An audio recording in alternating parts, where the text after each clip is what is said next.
దేశ స్వాతంత్ర దినోత్సవ వేడుకల్లో airport deputy CM Pawan Kalyan తనదైన గౌరవ ప్రసంగం చేశారు. లా అండ్ ఆర్డర్ ముఖ్యమని, ఆడవాళ్లపై జరిగే ఆకృత్యాలు సహించేదే లేదన్నారు. సోషల్ మీడియా వేదికగా అవాకులు చెవాకులు పేలే ఆకతాయిలకు వార్నింగ్ ఇచ్చారు. అధికారులందరికీ కలెక్టర్ సదస్సులో ఒకటే చెప్పాం, లా అండ్ ఆర్డర్ చాలా చాలా బలంగా ఉండాలి.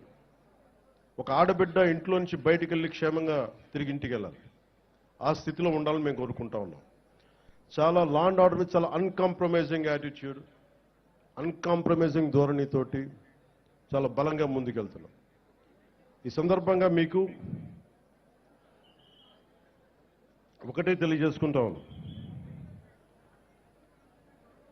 ఒక చిన్నపాటి సంఘటన యూపీఏ 2 గవర్నమెంట్ ఉన్నప్పుడు మున్సిపల్ నగర్లో ఒక ఆడబిడ్డని, ఒక వర్గానికి చెందిన ఆడబిడ్డని ఇంకొక వర్గం అబ్బాయిలు ఇబ్బందికి గురి చేస్తే వాళ్ళ ఆడబిడ్డ అన్నదమ్ములు వచ్చి గొడవ పెట్టుకుంటే, ఎందుకు మా చెల్లిని ఏడిపిస్తున్నారంటే అది మొత్తానికి ఒక కమ్యూనల్ గొడవ అయిపోయింది.